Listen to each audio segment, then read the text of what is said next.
It's approaching 6 p.m. on Thursday, September 10th, 2020. Tomorrow morning will be the 206th anniversary of the Battle of Plattsburgh. Actually, the battles of Plattsburgh, the land battle and the better known lake battle that many feel helped determine the outcome of the War of 1812. We're located in the old post cemetery on the former Plattsburgh Air Force Base, and long before that, the Plattsburgh Barracks, a very important military post for almost 200 years.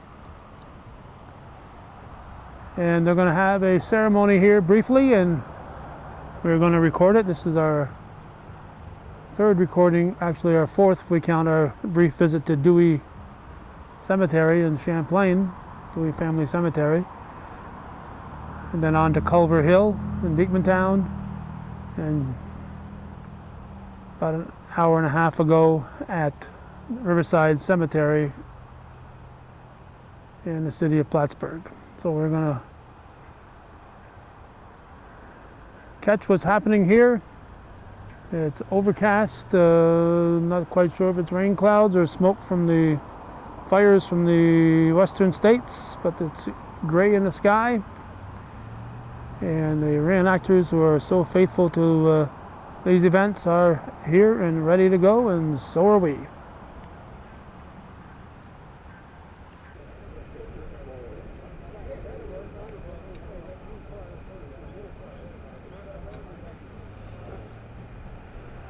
It mentions this large memorial was erected to honor the unknown soldiers and sailors killed in action or dying of wounds received in the Battle of Plattsburgh. Many of these were uncovered over the years during the excavations and constructions around the post. So I guess what they're saying is they were buried here in unmarked graves, and many of the remains were not discovered till years later, when people who buried them were no longer here, and the locations were unmarked and forgotten until the people came across the remains. So it's a sad part of our history, but rectified obviously with this monument as best they could.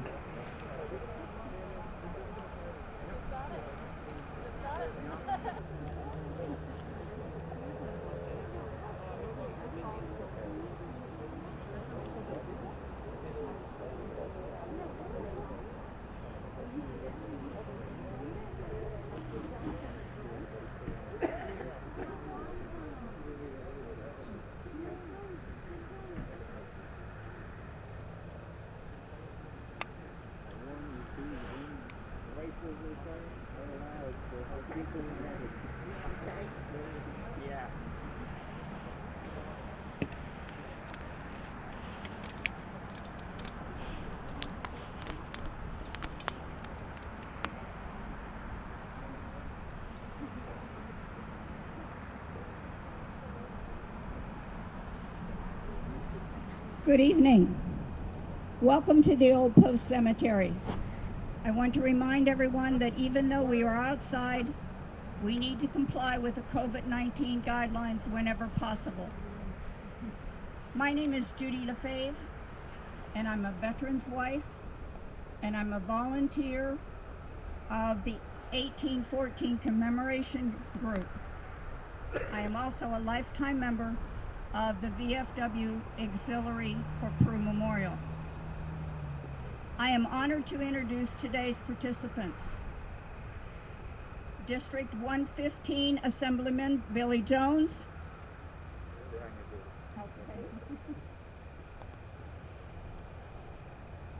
Battle of Plattsburgh Association President Keith Herkelo.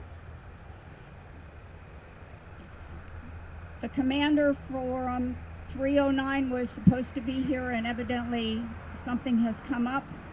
The junior vice from Prue Memorial, Bill LaFave. The commander of Post 20 of the American Legion is Bruce Johnson. And we were expecting a representative from the DAV, and he evidently has been hung up as well. We will have a VFW member, Dave Gordon, who will be presenting in his place. We are also fortunate to have the chaplains from both PRU, VFW, and the DAV, Dave Gordon and Jim McGuire. VFW surgeon and vocalist Glenn Miller. The Honor Guard from the American Legion Post 20. The Beekmantown Boy Scout Troops 8046. And a great surprise and an honor, we will have Greg Russell and the reenactors with the shooting of the cannon as well.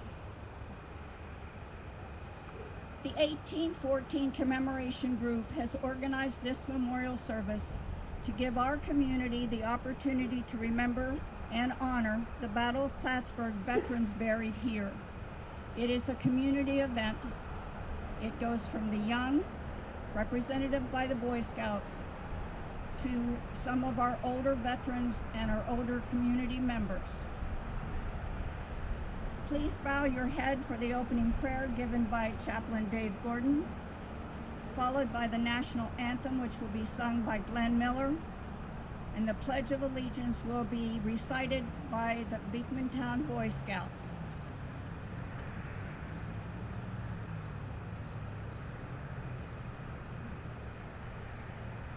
Almighty God, our Heavenly Father, in your hands are the living and the dead.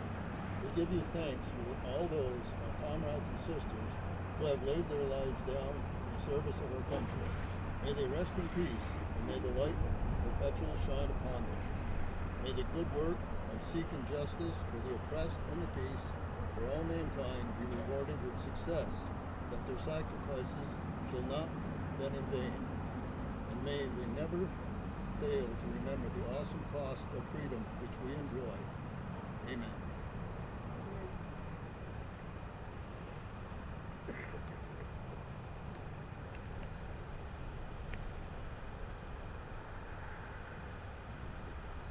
Oh, say, can you see by the dawn's early light what so proudly we hailed at the twilight's last gleaming, whose broad stripes and bright stars through the perilous fight for the ramparts we watched were so gallantly streaming, and the rockets' red glare, the bombs bursting in air, gave proof through the night that our flag was still there.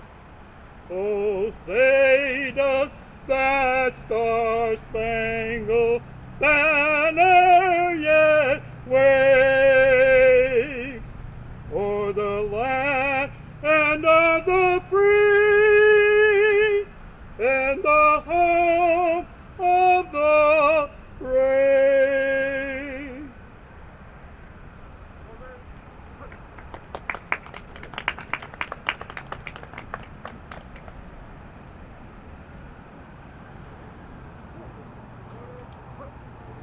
Scouts salute.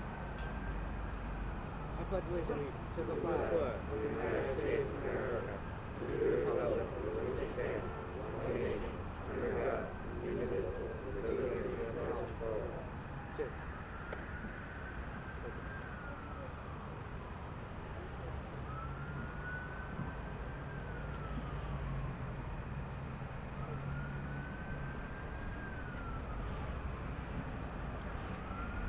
Our first speaker tonight is a familiar face throughout the North Country. Billy Jones has run the family farm, served as a correction officer, and been the mayor of Chateaugay, as well as a member and chairman of the Franklin County Legislature. He has been looking out for our veterans, and we want to welcome him here this evening. Please welcome Assemblyman Billy Jones.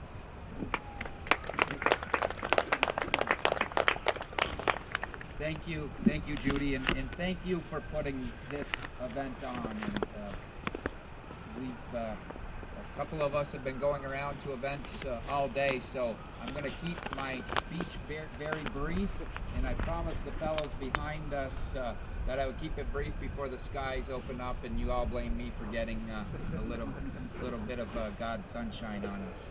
But my brevity should be no sign of any less respect that we have here, and we're here in these hallowed grounds to honor our veterans. And Judy had made a great point before.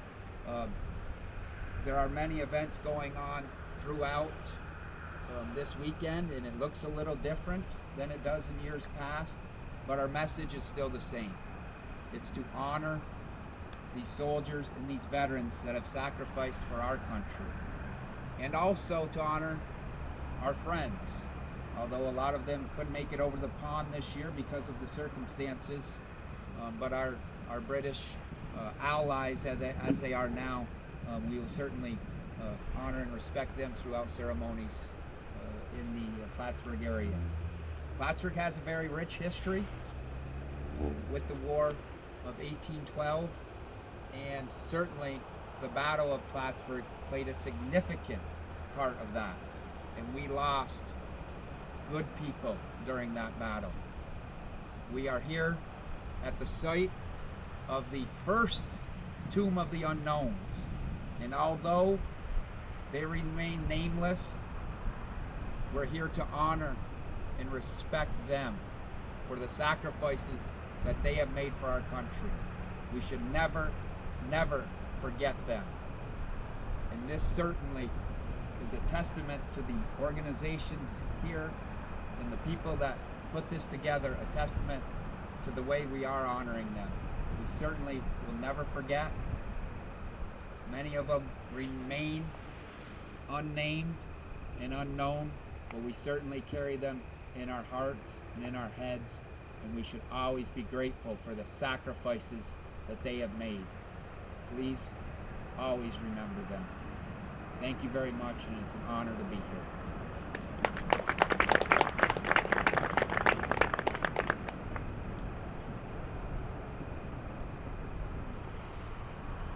Our historical speaker this evening is Mr. Keith Herkalow. He has a master's degree in archaeology and heritage. He is a charter member and president of the Battle of Plattsburgh Association, as well as an 1812 era reenactor and a historian. Mr. Herkalow is the author of the book September 11th, 1814, The Battle of Plattsburgh. He is the editor of the reprinted version of the account of the Battle of Plattsburgh and early North Country community, as well as a contributor to other historic publications. He is a renowned speaker throughout the United States and Canada. Please welcome Mr. Keith Herkalow.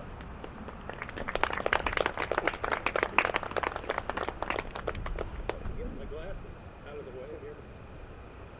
Very good. Thank you very much. It's very important, I believe, throughout all time, that we understand the history, where we came from. If we don't understand where we came from, how do we know where we're going? The military presence at the post here has had a long and interesting past. We all know that. From Camp Saranac, which was Pike's cantonment in the winter of 1812, to the fortifications built for the defense of the village, its important military stores in 1814. There were Fort Brown, Fort Moreau, and Fort Scott around the Oval. The wooden barracks and two additional forts, Fort Gaines and Fort Tompkins, were built on the south end of the Oval after the war was over in 1815. The stone barracks came in 1838, the brick brownstones in the 1890s, the establishment of the Army's Plattsburgh Barracks in 1945, and the new base of the Air Force in the 50s. The U.S. Army maintained a presence here until 1944, when the U.S. Navy's Camp McDonough Officer Training School was established here. The Navy left and the Army returned in 1945, establishing the Plattsburgh Barracks, only to relinquish control of the base property to the New York State Education Department for Champlain College. Champlain College to benefit the returning veterans of World War II. Faced with dwindling enrollment, the college was closed and the state returned the property to the United States in 1953. 2 years later, Plattsburgh Air Force Base was born. It began its history with the assignment of the 380th Bombardment Wing, later joined by the 556th Strategic Missile Squadron. In November of 1866, just after the Civil War, two companies known as the 42nd Infantry Veterans Reserve Corps were organized to be none but those who were wounded in the line of duty while serving, but were found to be on medical exam unfit for garrison or other light duty. They were sent to Plattsburgh's post and garrisoned in the stone barracks. A year later, more severely wounded individuals began to arrive, and on May 17, 1867, Henry McKay and John Rigby passed away. They're buried to our right. They were buried in the grounds beside the barracks and so established the Post Cemetery. In 1868, during the construction of the Whitehall Railroad line, 91 remains from the War of 1812 were unearthed near the wharf just north of the location where Fort Scott was located, and moved here to the Post Cemetery. That's about where Sailor's Beach is, between Sailor's Beach and the marina. The first of 136 unknowns buried here. Several other deaths and internments occurred before the 42nd was transferred to Madison Barracks at Sackett's Harbor in 1869. Several scholars in recent years, since the 1980s, have stated that memorials to unknown soldiers are a 20th century phenomenon. That's a quote. Allowing a focus of grief for the American people, for the massive losses in the war since World War I. The tomb of the unknown soldier at Arlington National Cemetery, perhaps the most famous of such memorials, was established in 1932. Our old post history was casually neglected. In 1888, the Secretary of War ordered 3 monuments for graves of unknown soldiers in the post cemeteries of Plattsburgh, Madison Barracks at Sackett's Harbor, and Fort Niagara. On June 1st, 1888, the monument to the memory of unknown soldiers and sailors killed in action at the battles of Plattsburgh on September the 11th, 1814, believed to be the first monument to the unknowns, was placed here. In 1892, the graves of 25 soldiers were unearthed at the location of Fort Moreau. Military construction has its hazards. The remains of those veterans were also moved here. In 1894, the construction of the brownstone base and the renewal of the facility, the cemetery was rehabbed as well. Roadways were built, and fencing and shrubbery was installed. In 1906, while removing tree stumps near Halsey's Corners, near the Beekmantown Road, the remains of a British soldier, one of General Brisbane's 3rd Brigade, 6th Regiment, the Enniskillen from County Fermanagh, Northern Ireland, were unearthed, also removed to here. In 1933, during excavations at the post, and another U.S. endeavor to move things along, the remains of a believed Revolutionary War soldier were unearthed and were also moved here. At the end of World War II, the Army closed the Plattsburgh Barracks. The War Department ordered the disinterment of all the burials here and movement to Woodlawn National Cemetery in Elmira, New York. An uneasy 2 years ensued in the local community. Excited by the establishment of Champlain College, they were dismayed at the prospect of disturbing the military graves until 1947, when President Truman signed the Military Graveyards Bill. It allowed the transfer of existing but closed military cemeteries to local communities. The Old Post Cemetery was deeded to the city of Plattsburgh in 1947. In the mid-50s, with the Air Force presence, a new focus on the rehab of the cemetery was mounted, with discussions between the Air Force, local veterans groups, legions, and the city. After several years, and with the costs involved, Mayor Tyrrell, Tarmac Jack as we called him, in 1958, sought to have the U.S. Army Corps of Engineers made responsible for the cemetery. And the years went by when the Air Force was dutifully cutting the grass, grudgingly at first, routinely after that, and after transfers of personnel in and out, the shrubs grew to the size of trees, and the trees grew to unmanageable proportions. The fence fell into disrepair because all involved were gone.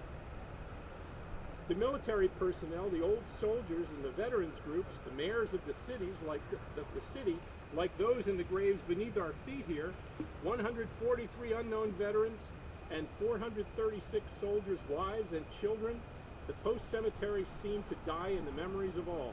It was simply here.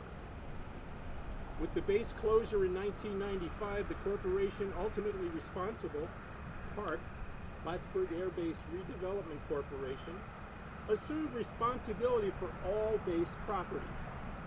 With the closure funds left behind by the Air Force, PARC mowed the grass, and they did replace the fence. With the participation of the County Veterans Service Agency, and local veterans groups, a flagpole was erected just outside the grounds here. A deed search showed that the cemetery was never deeded to the city officially. The community still owned the cemetery. Forestry students from Paul Smith's College surveyed the trees and shrubs, trimming and thinning, resulting with the city maintaining the grounds. We became aware anew of the individuals represented here, their stories, a part of the fabric and history of our community and our country. And the saying is fitting, non sibi sed patriae, not for self, but for country. We knew them, we know them, we'll remember them. They will not be forgotten.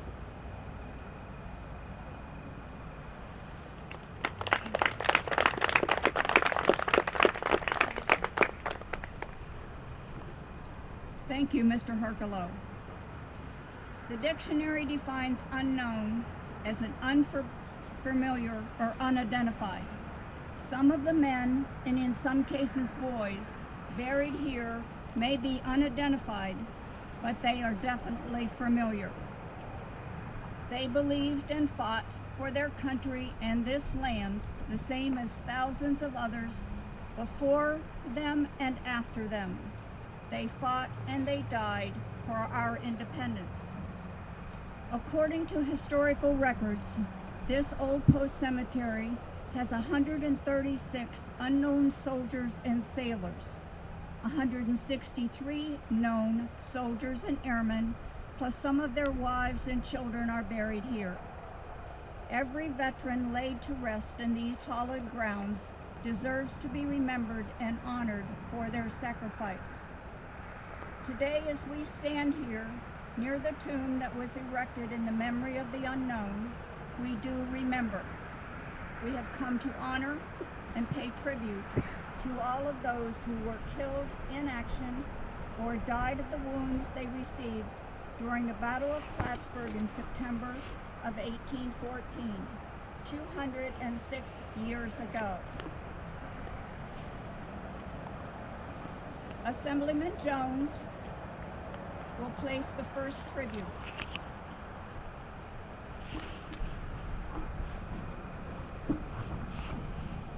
The evergreens are a tribute to the memory of these veterans. Their green color symbolizes life everlasting and serves as a symbol of eternity.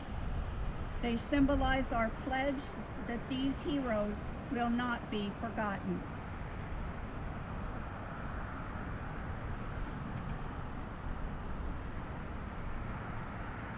Junior Vice Commander Lefebvre will place the second tribute.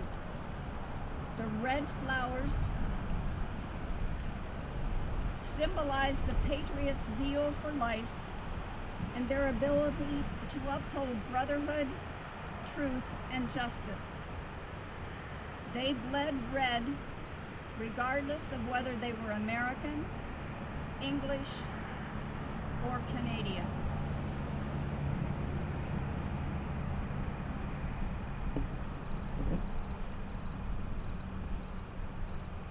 Commander Bruce Johnson will place the third tribute. The white flowers are a token of the purity of affection we have for the fathers, sons, and brothers who are buried here. They were men of all ages and professions who left their families to fight for their beliefs, their homes, and this country.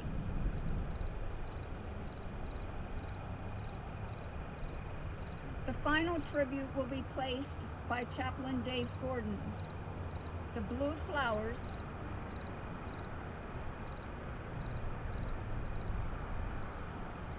are tokens of our sincere respect, honor, and appreciation for the lives sacrificed on land, on the water, during the Battle of Plattsburgh.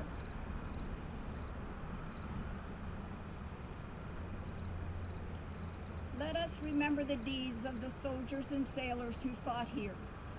We recognize and salute them and the others buried here for their courage and their bravery. The benediction will be offered by Chaplain Jim McGuire, followed by the rifle salute, the cannon salute, and the playing of taps. I am told the guns are loud as well as the cannon, so be prepared to cover your ears. Chaplain McGuire.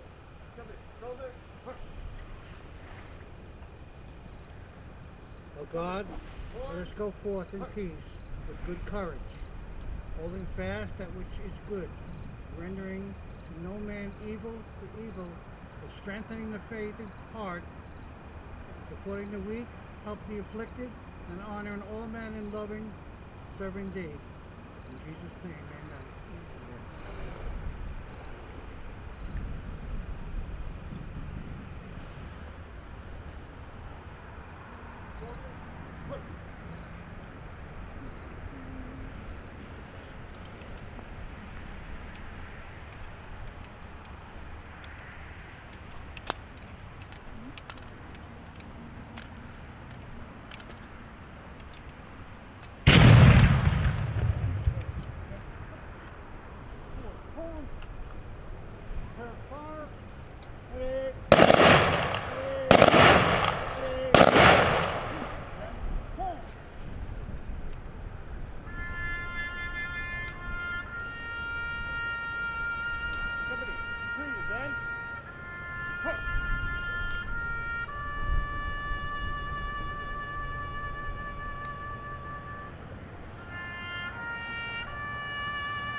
I want to thank all those who participated in today's service, and thank all of you for taking the time out of your evening to help us pay tribute to these fallen heroes.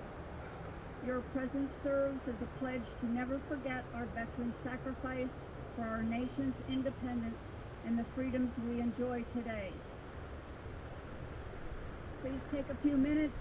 If you've never been here, walk around the cemetery. It's an amazing place. There are graves of many young children and wives here as well. That reminds us that life years ago was very hard. Thank you again for joining us, and I think the rolling of the thunder just kind of added to everything. Thank you very much. All right, this will conclude Hometown Cable's look at the Old Post Cemetery. Tribute to the fallen soldiers and sailors of the battles of Plattsburgh. We're watching viewer-supported local television, Hometown Cable. If you're watching this, we thank you for watching. We appreciate the ones who think enough of Hometown Cable to support our continuing efforts. Thanks again for watching.